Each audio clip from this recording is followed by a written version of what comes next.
பெண் குழந்தை கொஞ்சம் 8-9 வயசு ஆகும்போது சலங்க வச்ச மாதிரி கொலுசை போட்டு விட்டுருவாங்க. ஏன்னா அந்த குழந்தை நடக்க நடக்க அந்த சப்தமாகப்பட்டது வீட்டுல ஐஸ்வர்யத்தை சேர்க்கும், அவங்களுக்கு ஐஸ்வர்யம் வரும், கெட்ட சக்திகள் வீட்டுக்கு வராது.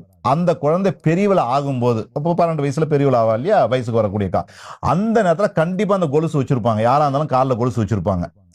அப்படி வரும்போது இந்த கொலுசு சப்தத்தோட இருக்கு, அதான் படுத்திருக்கும் போதோ வந்தால் 7 நாட்களுக்கு 7 தேவதைகள் இருக்கு. ஒரு பொண்ணு பெரியவள ஆகும்போது ஒரு நாளைக்கு ஒரு தேவதை வந்து பிடிக்கும். புதன்கிழமைனா ஒரு தேவதை, வியாழக்கிழமைனா, இது வந்து பெரிய வரலாற்று புஸ்தகமே இருக்கு, இது சாஸ்திர புஸ்தகத்துல இருக்கு.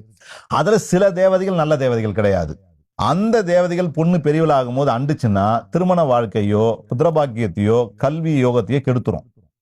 அதுக்கு இந்த கொலுசு எப்பவுமே காலில் இருந்தா அந்த அசுப தேகத்தை அசுபமா வேலை செய்யாம போகும்னு ஒரு பெரிய நம்பிக்கை. அதனாலதான் பெண்கள் பெரிய ஆகிற நேரத்துல கண்டிப்பா கொலுசு போட்டு வச்சிருப்பாங்க. சங்கநீதி ஜுவல்லர்ஸ், புதிய பேருந்து நிலையம் அருகில், காந்தி சிலை பின்புறம், சின்னசேலம்.